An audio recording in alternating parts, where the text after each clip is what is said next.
Bismillahirrahmanirrahim. Alhamdulillahilladzi ja'alana min ummati sayyidina Muhammad.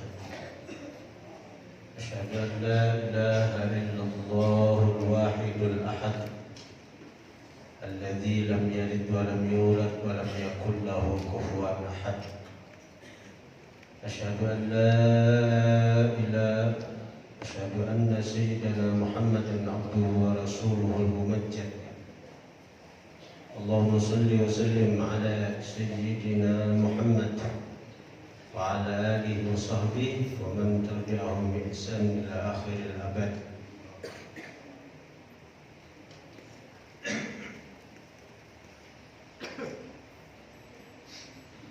Para jemaah majelis salawat dan la ilaha khairat yang dirahmati Allah Subhanahu wa ta'ala,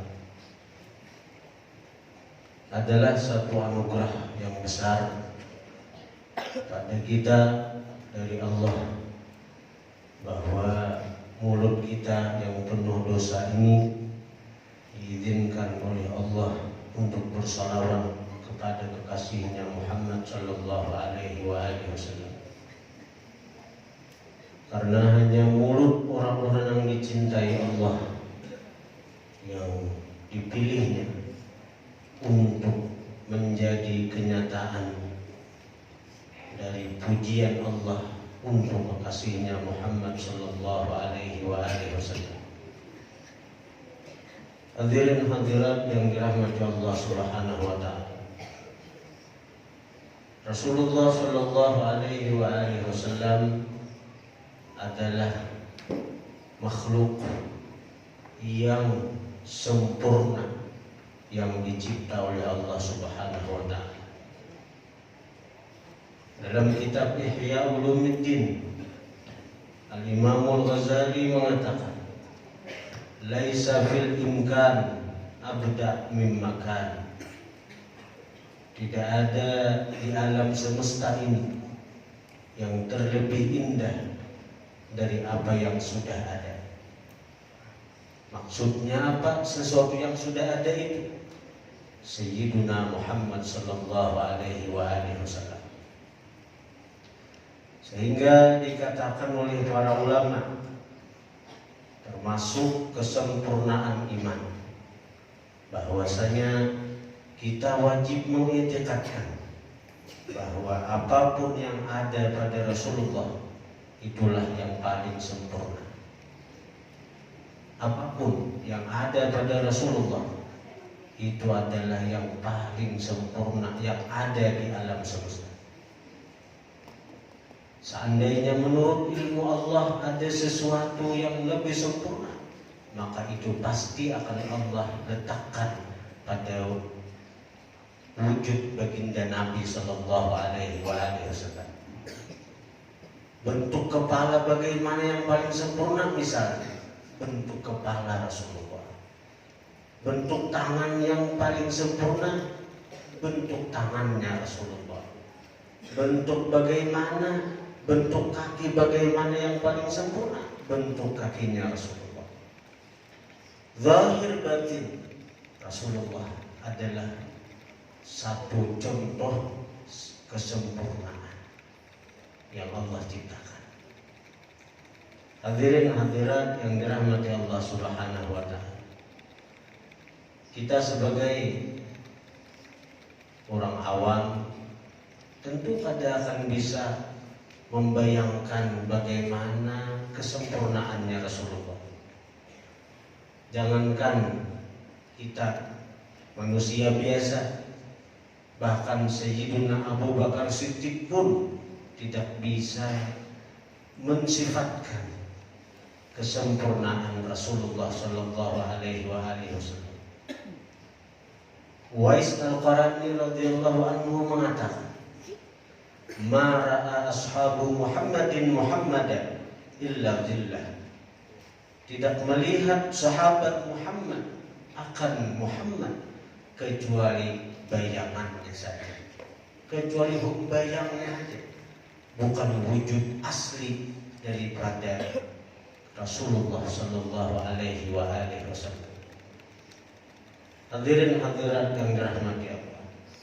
Jangankan kita manusia, Sayyiduna Jibril alaihissalam, pemimpin seluruh malaikat, orang yang sangat dekat dengan Allah, seseorang yang diberi amanah membawa wahyu kepada para nabi-nabi Allah.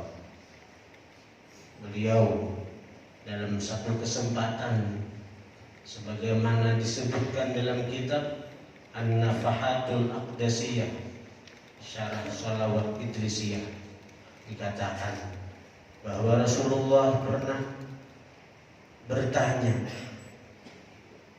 Ini pertanyaan Rasulullah untuk mengetahui makam kedudukan Jibril. Ujar Nabi, wahai Jibril, kam umruk? Berapa umur engkau wahai Jibril? Jibril menjawab, ulun kade tahu, kade ingat wahai Rasulullah. Berapa tepatnya umur ulun? Ini Jibril. Namun ujar Jibril, ulun ini ingat bahwa di tempat di mana ulun berada, yaitu satu tempat di bawah aras di atas langit ketujuh, itu kediaman Jibril. Ulun melihat ada satu benda bercahaya yang tawaf mengitari aras Allah. Aras yang begitu besar, aras yang begitu agung, itu para malaikat-malaikat tawaf kepada Allah. Dan ada sesuatu yang tidak dikenali Jibril, sesuatu yang tidak diketahui oleh Jibril, tawaf. Dan turun naik sesuatu itu sampai di posisi di mana bisa terlihat oleh Jibril. Itu lamanya tarakki tanazzul, turun naiknya itu lamanya kurang lebih 72.000 tahun. 72.000 tahun dia naik, turun lagi, selama 72.000 tahun baru bisa dilihat Jibril alaihissalam.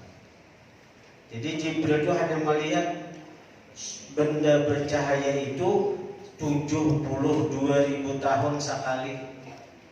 72.000 tahun sekali. Nah, lalu ujar Jibril, ulun Rasulullah telah melihat benda itu sebanyak 72.000 kali. Ini di zaman Rasulullah di tahun ini. Jadi benda itu tanazzul, tarakki, turun naik sampai dilihat oleh Jibril itu lamanya 72.000 tahun sekali dilihat Jibril. Dan Jibril telah melihat itu benda sebanyak 72.000 kali juga. Nah, itulah yang diingat Jibril. Berapa? 72.000 kali 72.000, ya. Berapa puluh juta, berapa miliar tahun umur Jibril. Lalu ujar Nabi, wahai Jibril, tahukah engkau apa sesuatu yang bercahaya itu? Ujar Jibril, belum enggak tahu. Nah, ujar Nabi, ketahuilah wahai Jibril, sesuatu yang bercahaya, yang tarakki tanazzul, naik turun itu adalah nurku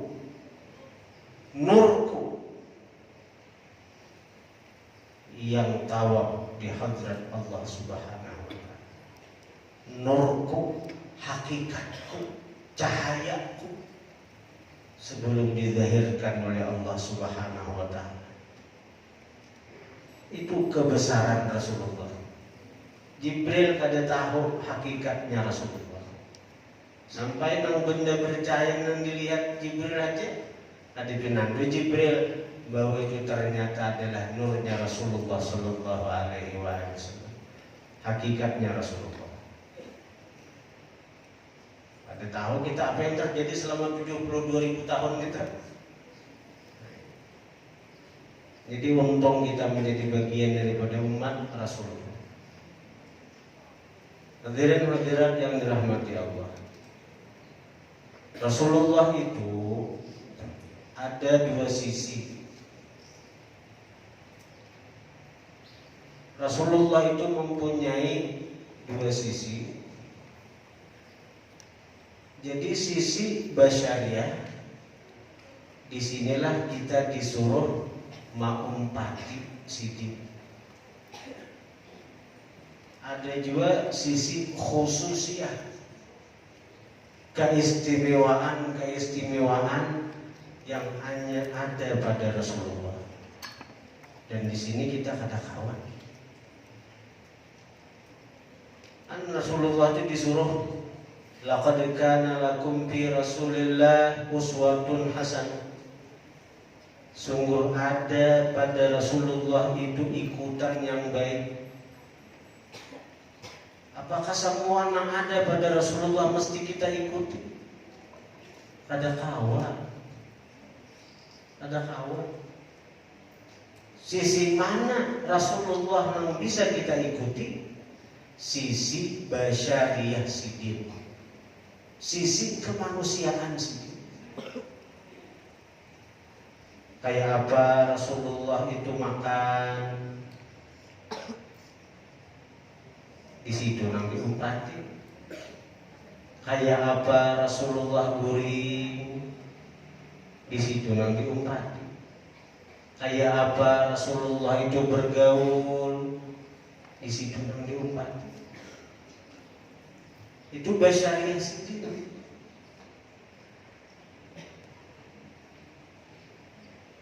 Sidin sebagai hamba, kayak apa ibadah sidin diumpati.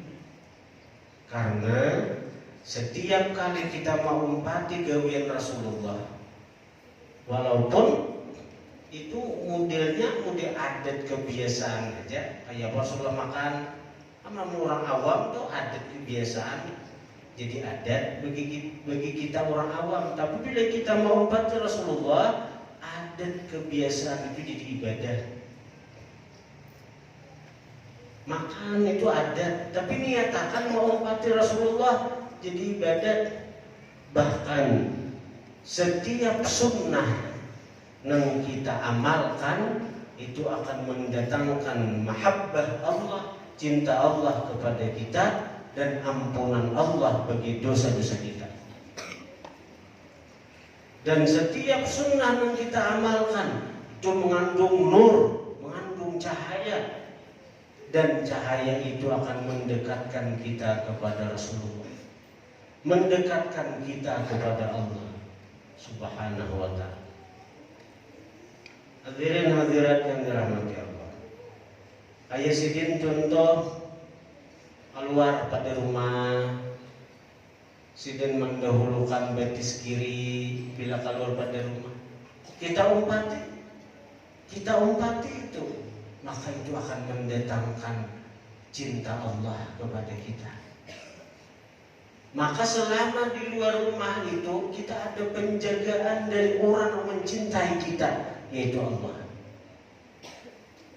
Asal waktu kita keluar pada rumah itu kita mutabaah maumpati Rasulullah. Kita ini biasa keluar aja. Nang betis manakah terdahulu? Betis manakah terdahulu? Karena sudah kebiasaan keluar rumah. Padahal bila kita nih waktu hendak melangkah itu, dahulukan betis kiri, ingatakan ini gawian Rasulullah. Itu nang hakikat mutabaah itu.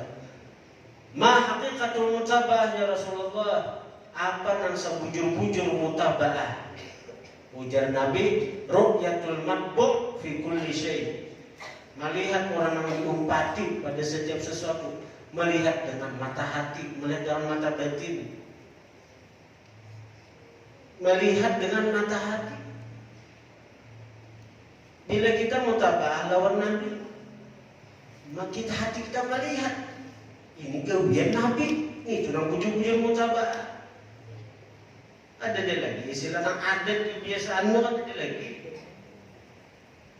Maka bila mutabah lawan Nabi, pertama dapat mahabbatullah, kecintaan Allah. Yang kedua dapat ampunan Allah. Kita keluar rumah dengan mendahulukan batis diri, Allah cinta lawan kita. Maka kita selama di luar rumah akan mendapat penjagaan dari orang yang mencintai kita, yaitu Allah Subhanahu wa ta'ala. Kalaupun kita menggawi maksiat selama di luar rumah, nangaran kita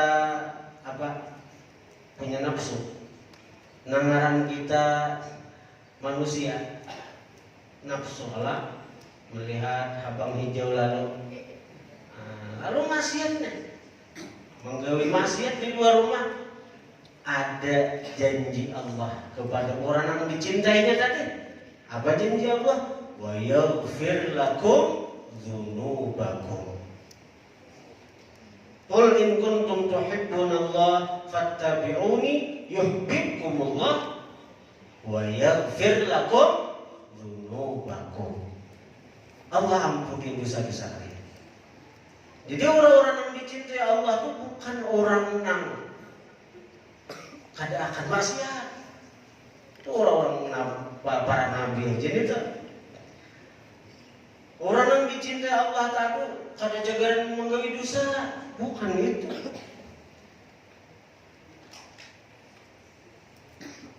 Apalagi nang kayak kita orang awam, nang kada mau menggawi dosa, kok nabi-nabi aja. Karena mereka maksum. Amun kayak guru-guru, kayak guru apa? Guru bak nih. Kagawi dosa wajar aja. Jadi kita sebagai murid, amun hendak mengisi paguruan, nang kada mau salah, luput, kada dapat guru nang kayak gitu, kada jagaran dapat nang kayak gitu. Mencari guru nang kada mau salah, nang kada mau gawe dosa. Ada jagaran zaman Nabi aja, para sahabat aja nang ngisi guru nang kada mau salah tuh Rasulullah. Amun wayahine nang mencari guru nang kada sing dosaan, nang kada mau gawe dosa, nang kada mau gawe maksiat, ada jagaran ngisi guru orang tak. Dalam kitab Risalah Musyairiyah ditanya lagi Imam Junaid Baghdadi, ayasbil wali, orang wali itu malah berzina, orang wali malah berzina. Ini kada bukan guru biasa lagi, wali sudah berzina malah berzina. Nah kita punya sedikit qaibah Al-Imam Junaid Al-Baghdadi. Apa jawab Imam Junaid Baghdadi? Wa kana amrullah qadaran maqdura. Kalau sudah Allah takdirkan pasti terjadi. Karena Allah qadaran, kalau Allah sudah takdirkan pasti terjadi. Tapi bedanya antara kita orang awam lawan orang yang dicintai Allah. Bila kita orang awam nih menggawi maksiat, menggawi dosa, kita lambat tubatnya. Ada nggak di sini tubatan? Bahkan gembira lagi lawan dosa. Himong lagi lawan dosa, berkisah-kisah lagi lawan dosa, berkisah-kisah. Nah, amun orang yang dicintai Allah Ta'ala menggawi dosa, mereka cepat tobat. Nah itu bedanya antara kita orang awam biasa nih lawan orang yang dicintai Allah. Mau menggawi dosa itu mau sama. Kita orang awam menggawi dosa, mau orang yang dicintai Allah, bahkan wali sekalipun, apalagi guru biasa menggawi dosa, mau aja. Tapi bedanya orang yang awam kayak kita ini bila menggawi dosa, ada sendubatan. Bahkan antiknya merasa salah aja ada, merasa salah aja ada menggawi dosa. Kata pasal bujur seorang. Namun orang wali, mereka menggawi dosa mau, bahkan seandainya takdir berzina, mereka mau berzina. tapi mereka cepat tobat kepada Allah. Yang kayak tadi orang yang dicintai Allah tuh, orang yang mau tabah lawan Nabi itu orang yang dicintai Allah. Tapi kenapa imbalan kalimat yuhibbukumullah wa yaghfir lakum dzunubakum? Ini Al-Qur'an, ini Al-Qur'an. Qul in kuntum tuhibbunallah fattabi'uni yuhibbukumullah wa yaghfir lakum dzunubakum. Kenapa imbah kalimat yuhibbukumullah disambung Tuhan wa yaghfir lakum dzunubakum? Kenapa sambungannya itu? Kenapa kadang yuhibbukumullah wa yu'li darajatikum? Misalnya ini kalimat Al-Qur'an, ini kalam Allah ini. Nang imbah nang yuhibbukumullah, Allah cinta lawan kalian bila kalian mengumpati Rasulullah, bila kalian maniru gawian kekasihku Muhammad, aku cinta lawan kalian ya Tuhan. Tapi kenapa disambung wa yaghfir lakum dzunubakum, Allah akan ampuni dosa-dosa kalian? Kenapa? Ada kalimat wa yu'li darajatikum, jika sudah Allah cinta, Allah akan tinggikan derajat kalian. Nah, itu satu isyarat bahwa orang-orang yang dicintai Allah itu mau haja menggawi dosa, mau haja menggawi maksiat, mau haja melakukan kesalahan. Tapi orang-orang kaya itu sudah ada janji dari Tuhan, jagaran diampuni.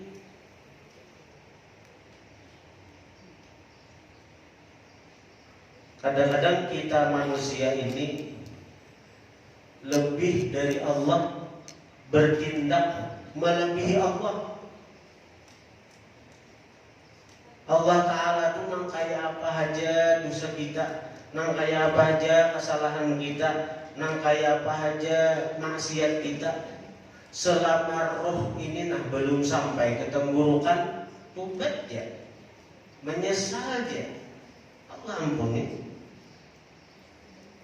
Maka bila Allah ampuni itu, at-taib minadz-dzambi kaman la dzambalah. Orang yang tobat daripada dosa seperti orang yang ada dosa. Sebagaimana dalam hadis kan,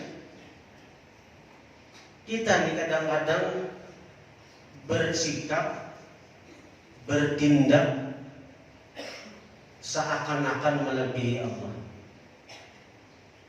Apabila ada orang dalam penglihatan mata kita, padahal belum tentu orang itu salah, tapi dalam penglihatan kita orang itu salah. Dalam penglihatan kita orang itu kada pas. Nah, lalu kita mempunis orang itu salah. Salah terus. Bahkan dimusuhi, disambati. Nyata-nyata ini sudah berubah. Bahari ini memang kelakuan ini, kelakuan itu bahari. Tetap disambati. Nangkanya surga segan seorang aja. Oh ini tuh pinakaiannya wah ini bahari maka. Bah itu pina alifnya wah ini bahari. Ini. Ada kalau itu mempunis orang, menyalahkan orang, seakan-akan orang tuh ada cagaran bisa baik, ada cagaran tobat dari kesalahannya. Itu aja yang dipikirkan. Bahkan daripada besarnya kebencian lawan seseorang yang kita anggap salah nih, kebaikannya itu kita anggap salah terus. Ini baik tetap salah, ini baik tetap salah, dimusuhi, dihalangi. Ada bertindak melebihi Allah kan itu. Ini manusia. Jadi kalau di Quran kalau yuhibbukumullah wa wa yaghfir lakum dzunubakum. Nah, jadi artinya kita nih disuruh oleh Allah mutabaah lawan Nabi itu segi basyariahnya aja, kemanusiaan sidin. Sebab bila kita kawa menuruti Rasulullah, mutabaah dengan Rasulullah, kita akan dapat cinta Allah. Satu. Yang kedua, kita akan dapat maghfirah Allah dari dosa dan kesalahan kita. Adapun khususiyat Rasulullah ada kau ditiru. Rasulullah itu kada bahum bayang. Allahumma sholli wa sallim ala sayyidina Muhammadin alladzi idza masya fi syamsi la dhillalah. Rasulullah itu apabila berjalan di bawah terik matahari la dhillalah, kada akan ada humbayang bagi sidin. Awal kita ada kawan, ada humbayang. Kalau hendak ada humbayang dia lainannya mutabah lawan Nabi mengai. Rasulullah itu kada pernah dihinggapi lala, lam yaqa alaihi dhuba, kada pernah dihinggapi lala. Rasulullah itu at-tayyib al-mutayyab, harum. Itu khususnya bagi Nabi, walaupun sendiri berminyak harum, harum sidin. Rasulullah itu at-tahir al-mutahhar, suci lagi disucikan. Sehingga ujar ulama fikih dalam kitab Hasyiah al-Bajuri itu di dalam itu dikatakan fadalatuhu sallallahu alaihi wasallam tahir. Artinya apa? Air kecil Nabi, air besar Nabi suci. Kita kada bicara kotoran, ada kotoran non Nabi itu. Air kecil Nabi suci, air besar Nabi suci. Ini khususiyat Nabi. Awalnya kita berusaha sekira kami kusuci juga. Awalnya kita hendak sekira nang itu suci juga. Air besar Nabi suci, air kecil Nabi suci. Darah Nabi suci. Sahabat Nabi itu membakam sidin, membakam. Lalu jar Nabi, nah darah kan ditanya bakam tuh. Darah baku amun kita, darah kita itu darah penyakit nih tuh. Najis, jangankan darah nang baku nih tuh, darah nang segar gini najis. Tapi darah Rasulullah yang buangnya nanti. Sahabat ini darah Rasulullah, darah kekasih Allah, darah orang yang paling dicintai Allah, dibuang sayangannya, maka harum diminum oleh sahabat. Maksudnya apa? Lalu begitu balapor ke Nabi, ya Nabi kada akan masuk neraka orang yang darahnya bercampur darahku. Namun Nabi menyuruh minum darahku kada cairan.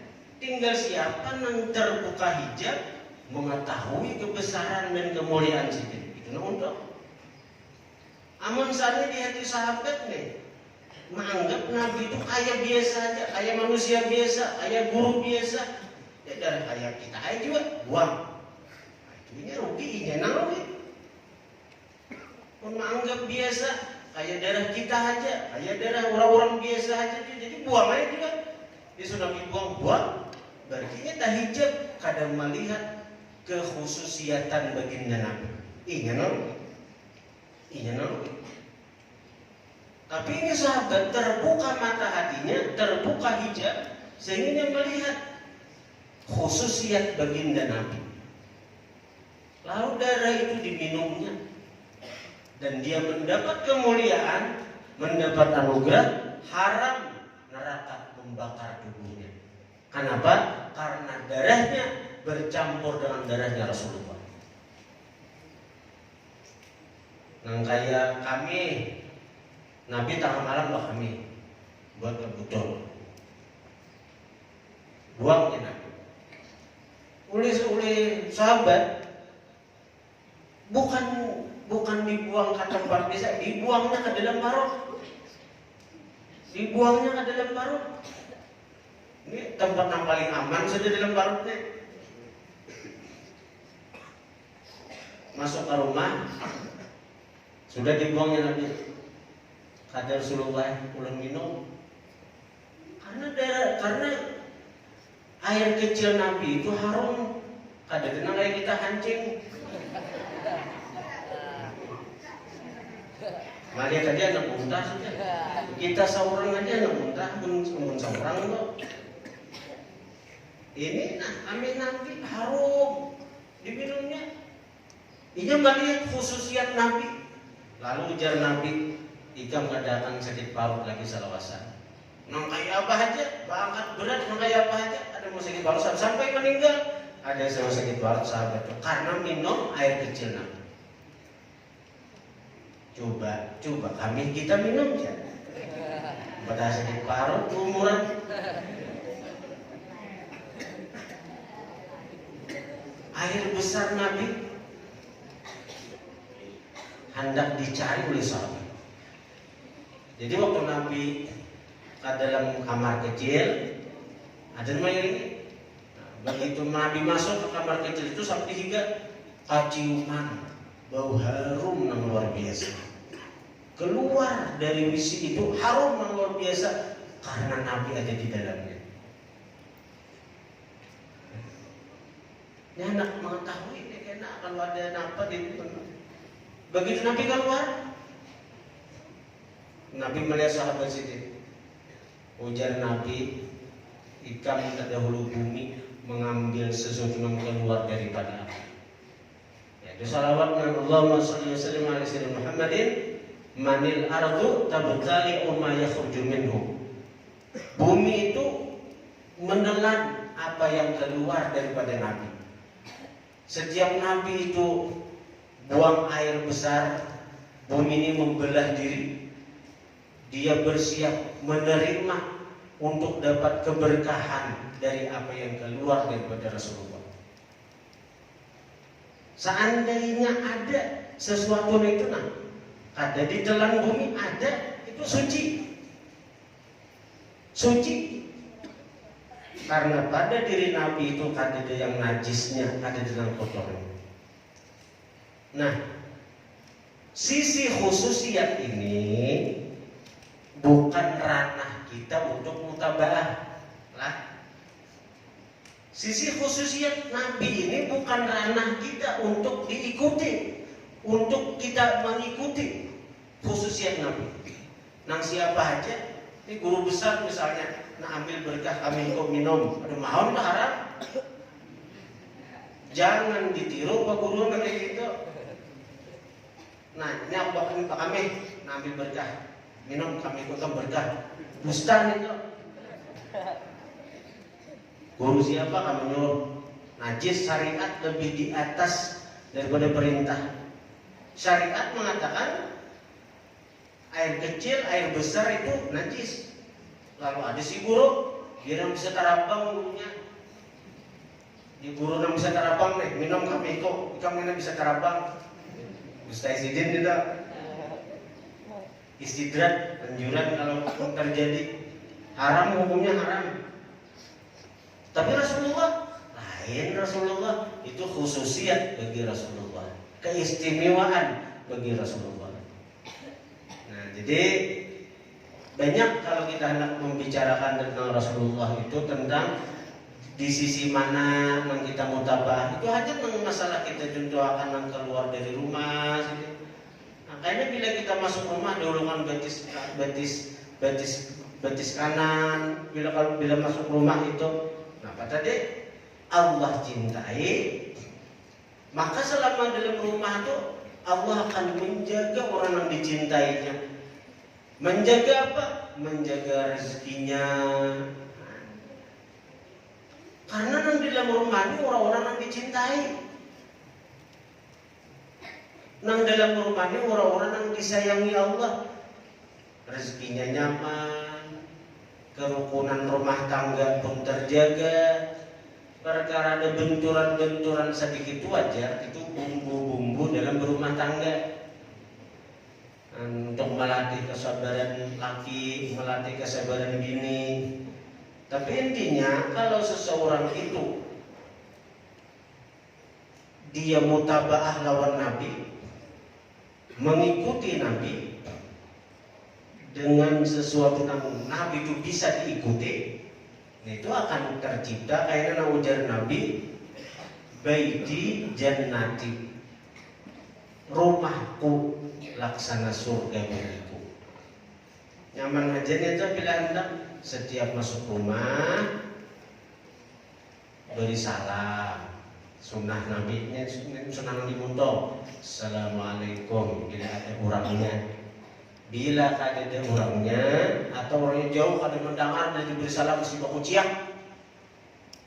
Ganti dengan Assalamualaikum wa ala ibadillahis shalihin.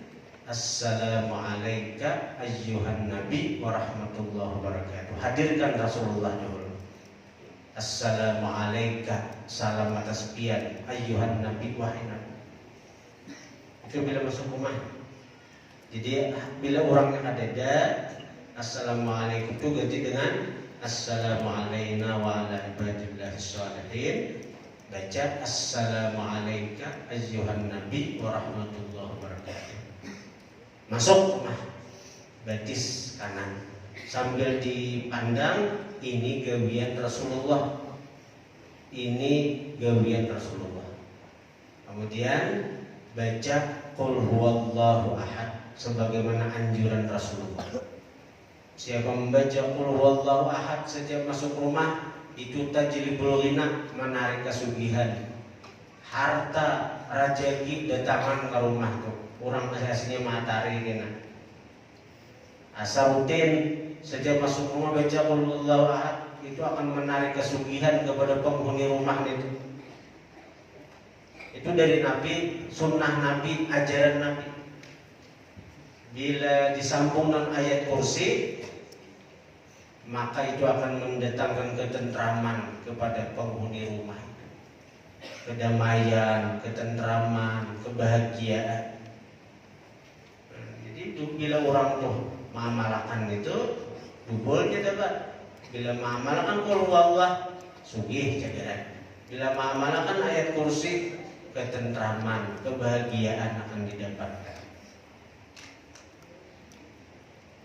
Nah, bisa kayak kata suara baiti jannati, rumahku laksana surga bagiku. Rumah tanggaku seperti surga bagiku. Amun nang bacaan kada, salam kada, masuk betis mana kah ada peduli. Itu biar berduit, biar sugih. Orang pakalahi tawas di rumah ta.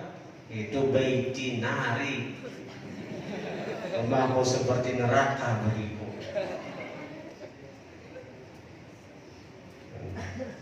Al-Fatihah.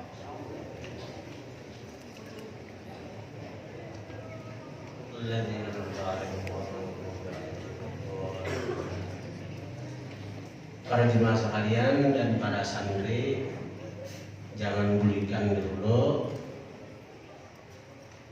karena ada jemaah zikir 7 laksa yang wafat dan kita sembahyangkan di sini dulu.